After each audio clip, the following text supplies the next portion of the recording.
कभी कभी हमारी लाइफ में ऐसा होता है कि एक ही समस्या बार बार आती है और उसी में हम उलझे रहते हैं। तो उससे मुक्त होने के लिए क्या करना चाहिए? नमस्कार। ये अजीब सी बात है कि समस्या बार बार आती है, तो उसका मतलब ये है कि हमारी तैयारी पूरी नहीं हुई।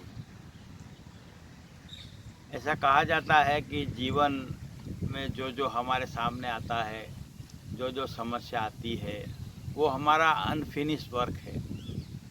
जब तक वो फिनिश नहीं होगा, तब तक वही का वही रिपीटेशन होता रहेगा, ऐसा कहा जाता है।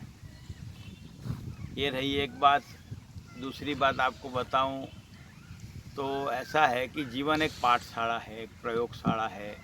जीवन को एक प्रयोग की भांति ले, एक पाठशाला की भांति ले कि जीवन में जो भी आए उसको हम आनंदपूर्वक, प्रेम से पसार हो उसमें से। तो उस पसार होने की पूरी प्रक्रिया में हर बार हायर लेवल आएगा। जीवन में पास होना नहीं है, जीवन में पसार हो जाना है, उत्तीर्ण होना नहीं है। जीवन में से जो भी समस्या आए उसमें से पसार हो जाने का है। तो हमारा जो माइंड सेटअप है वही का वही माइंड सेटअप रहेगा, तो जीवन में समस्या भी वही की वही रहेगी। तो मन को विस्तार करते जाओ, मन को और अनकॉन्शियस माइंड को खोलते जाओ। अनकॉन्शियस माइंड जितना जितना धीरे धीरे खुलेगा तो उतना वो कॉन्शियस माइंड हो जाएगा, और जितना कॉन्शियस माइंड हो जाएगा उतना जीवन में शांति, आनंद और प्रेम का अनुभव होगा। अनराइप जहाँ है, जो पका हुआ बाग नहीं है मन का, उसी के अनुसार हमारे जीवन में से समस्याएं आती है।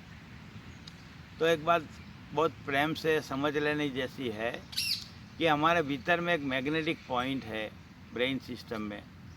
वो मैग्नेटिक पॉइंट है, वो सब तरह के व्यक्तियों को, सब तरह की समस्याओं को, सब तरह की घटनाओं को अपने लेवल के अनुसार खींच के लाता है। तो मैग्नेटिक पॉइंट जैसा होगा वैसे हमारे भीतर घटनाएं बनेगी और हमारे पास ऐसी समस्याएं आएगी। तो ये बात समझने की कोशिश करो कि मैं कहाँ रुका हूँ। उसके लिए गुरजेफ सिस्टम में कहा है कि आपकी चीफ कैरेक्टरिस्टिक क्या है, आपकी स्पेशल लाक्षणिकता क्या है, आपको कौन कौन सी बातों की निर्बलता है आप में, कौन कौन सी बातों पे आप रुके हुए हैं, कौन कौन सी बातों पे आपका पॉइंट, आपका मन रुक जाता है। यानी हम कहते हैं कि उसी के अनुसार हमारा मन भटकता रहता है, उसी बात पे हम चिंतन करते रहते हैं। तो जो बार बार ऐसा होता है तो समझना ये चाहिए कि हम कहाँ रुके हैं, वो वही वही हमारा पॉइंट है, जो हमारी चीफ कैरेक्टरिस्टिक है। तो समझो कोई आदमी लोभ में रुका है, कोई आदमी क्रोध में रुका है।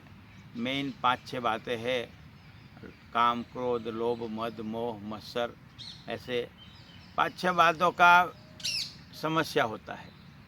अभी समझो कि इकोनॉमिक समस्या है, तो वो समस्या लाइफ टाइम रहेगी, वो सॉल्व होने वाली नहीं है। क्योंकि इकोनॉमिक समस्या ऐसी है कि हम जब तक जिए तब तक हमें पैसे की ज़रूरत रहेगी।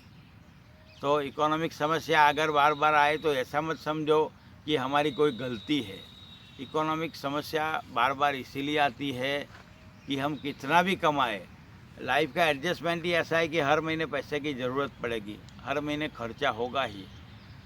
तो ऐसी समस्याओं के लिए हम कुछ कर नहीं सकते। उसमें हम एक ही काम कर सकते हैं कि कैसे ज़्यादा कमाएं, और इतना कमाएं कि जितना हमारा खर्च हो उससे ज़्यादा हम कमाएं।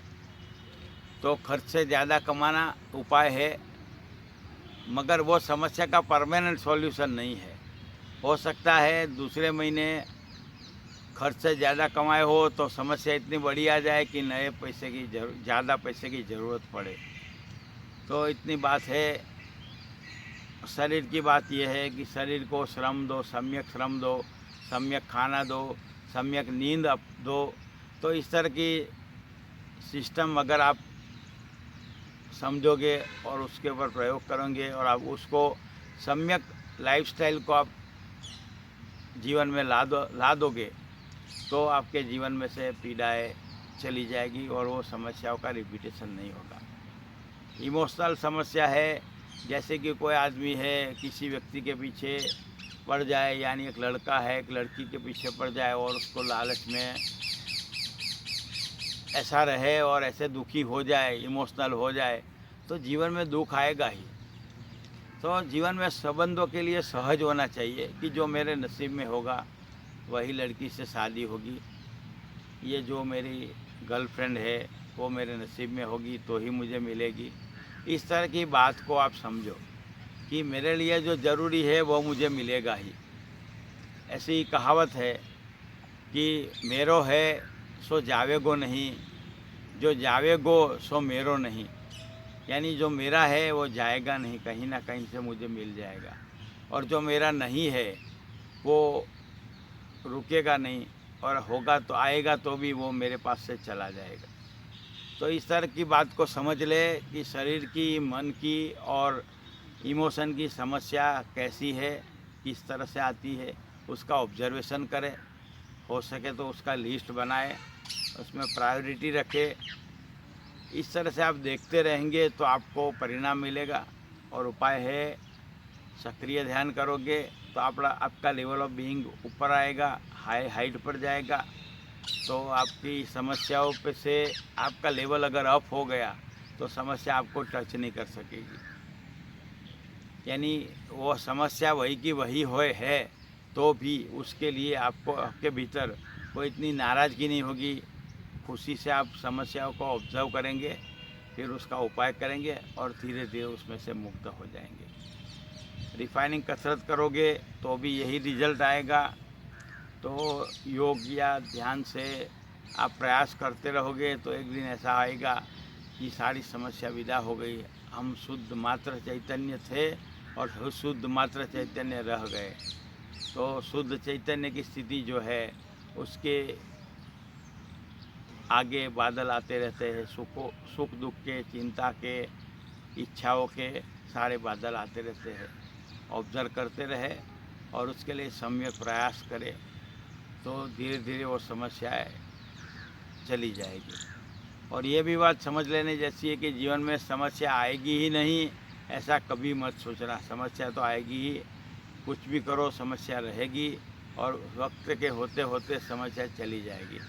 तो कोई समस्या परमानेंट नहीं है, सारी समस्या साइकोलॉजिकल है। ये समझ के आप चलोगे तो आपके जीवन में खूब खुशी, आनंद, प्रेम और शांति मिलेगा। आशा रखता हूँ कि इस दिशा में आपके भीतर एक शुभ चिंतन शुरू हो जाए। आप प्रयास करते रहे ऐसे तो आपको खूब आनंद आएगा। आनंद, प्रेम, शांति आपकी यात्रा में बनी रहे, इस भाव की शुभेच्छा करता हूँ। नमस्कार, धन्यवाद।